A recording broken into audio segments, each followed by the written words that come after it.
अस्सलाम वालेकुम नाज़रीन, मैं हूं अमजद गुल और आप मेरा प्लेटफॉर्म अमजद गुल देख रहे हैं। इस्लामाबाद प्रेस क्लब से बराह रास्त आप लोग के सामने हैं और आप लोग को दिखा रहे हैं जो बलोच ख़वातीन हमारी माई बहनें आई हुई हैं अपने प्यारों की तलाश में, पिक्चर लेके रियासत से पूछने आई हैं कि हमारे प्यारे कहाँ पे हैं। और आप लोग ये देख सकते हैं कि किस तरह उनको ये हर साइड से हार धार तारे लगा के इनको एक जगह पे रोका हुआ है और पुलिस वालों की एक बारी नफर यहाँ पे मौजूद है और जो कि कोशिशें हो रही हैं कि इनको हम यहाँ से डिपोर्ट किया जाए। डिपोर्ट का लफ्ज़ हम पहले अगर सुनते थे हमें लगता था कि शायद एक आप अगर कहीं किसी और मुल्क में जाए ना तो वहाँ से आपको डिपोर्ट किया जाता है और आपके पास अगर अपने डॉक्यूमेंट्स पूरे ना हो। लेकिन ये हम यहाँ पे पहली दफ़ा सुन रहे हैं कि बस ही यहाँ पे खड़ी है और कोशिश की जा रही है कि इन माएँ बहनें जो हमारी यहाँ पे बैठी हुई है इनको यहाँ से डिपोर्ट किया जाए। अब हमें नहीं पता कि ये पाकिस्तानी नहीं है या ये एरिया जो है ये पाकिस्तान का नहीं है, लेकिन यहाँ पे ये बसें खड़ी है और ये कोशिश की जा रही है कि इनको किस तरह भी यहाँ से डिपोर्ट किया जाए। यहाँ पे अगर हम देखा जाए ईमान मज़ारी साहिबा 3-4 दिन से यहाँ पे मौजूद है, उसका मियाँ भी यहाँ पे मौजूद है, सीनेटर मुश्ताक साहब भी यहाँ पे मौजूद है, सीनेटर मुश्ताक साहब भी यहाँ पे मौजूद है। हम कोशिश करेंगे कुछ उनसे बात करने की कि यहाँ पे जो माएँ बहनें आई हुई हैं क्यों इनको रियासत तस्लीम नहीं कर रही और क्यों उनको इनका हक़ नहीं दिया जा रहा। अस्सलाम वालेकुम, सीनेटर मुश्ताक साहब हमारे साथ मौजूद हैं और कोशिश करेंगे। अस्सलाम वालेकुम सर।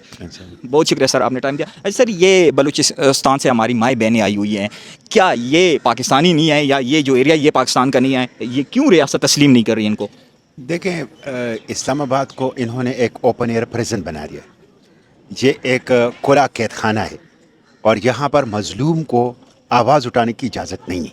खा वो मज़लूम फ़लस्तीनी मज़लूमों के लिए आप आवाज़ उठाएं, पश्तूनों के लिए आप आवाज़ उठाएं या बलोचों के लिए आवाज़ उठाएं, जबरी गुमशुदगान के लिए आप आवाज़ उठाएं, इसकी आपको इजाज़त नहीं है।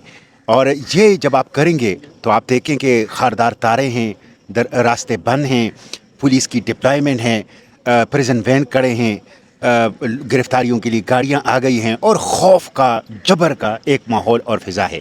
तो लगता तो ऐसा है कि इस्लामाबाद जो है वो मज़लूमों के लिए, बलोचों के लिए, पख्तूनों के लिए, जबरी गुमशुदगान के लिए, जमहूरियत के लिए, इनफरादी आज़ादी, इंसानी आज़ादियों के लिए आवाज़ उठाने की इसमें यहाँ पे ममानियत है। और आप ये काम करेंगे तो आप एंटी स्टेट हैं, अगर आप ये काम करेंगे तो आप टेररिस्ट हैं और आपको जेल के अंदर वो होना चाहिए। तो इस्लामाबाद को इन्होंने माफिया के लिए, चीनी चोरों के लिए, IPPs वालों के लिए, काद ज़ख़ीरा अंदोज़ों और काद चोरों के लिए और आटा चोरों के लिए और कौम को लूटने वालों के लिए उनको एक रखा हुआ है और मजलूम की आवाज़ को यहाँ पे दबाया जाता है। अच्छा सर, इन माओ बहनों को जो गिला होता है वो यही होता है कि बलूचिस्तान में हमें कोई पूछने वाला नहीं होता, हमें कोई अपने गले से नहीं लगाता, हमारे प्यारों को अगवा किया जाता है, फिर सालों साल वो गायब होते हैं।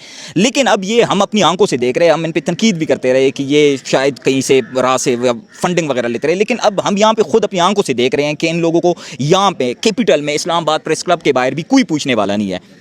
देखें, आप इनकी शक्लों को देखें, गुर्बत इनकी सूरतों से टपक रही है। बेचारे गरीब हैं, पसमानदा तबकात से ताल्लुक़ रखने वाले हैं, सैकड़ों किलोमीटर का सफ़र तय करके अपने प्यारों की तस्वीरें उठाएं, आपसे और कोई मुतालबा नहीं करते, आपसे सिर्फ एक मुतालबा करते हैं कि हमारे बच्चों को अदालत में पेश करो। ये नहीं कि हमें हाथ में पकड़ के दे दो, रिहा कर, नहीं, अदालत में पेश करो। और कॉन्स्टिट्यूशन के आर्टिकल 10A के मुताबिक राइट टू फेयर ट्रायल, आज़ादाना अदालती कार्रवाई हर पाकिस्तानी का हक़ है और रियासत का फ़र्ज़ है। तो रियासत वो फ़र्ज़ पूरा करे, हमें वो अपना दस्तूरी हक़ दे आज़ादाना अदालती कार्रवाई का। उसमें अगर हमने अपने आप को बेगुनाह साबित किया, आज़ाद हो जाएंगे। गुनहगार आपने साबित कर दिया तो हमें जेल दे दें, कोई गिला नहीं। तो ये तो एक जायज़ मुतालिबा है।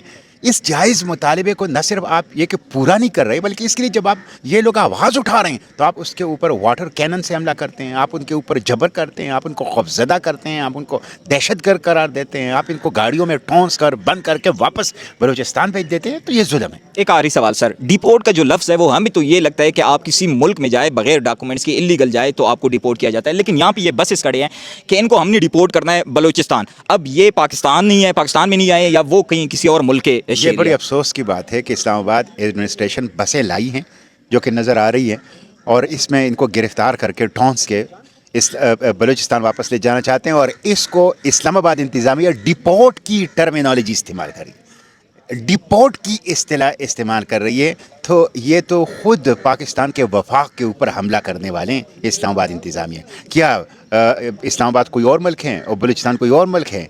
کیا یہ ان لوگوں کو علم ہے کہ یہ ڈپورٹ کی اصطلاح اسلام آباد انتظامیہ ہے ان بلوچوں کو زبردستی گاڑیوں میں ٹونس کر وہاں پہ بیچ کر جب یہ استعمال کر رہے ہیں تو ان کو پتہ ہے کہ کون سی حرکت کر رہے ہیں, کتنی بڑی اور سنگین قسم کی حرکت کر رہے ہیں.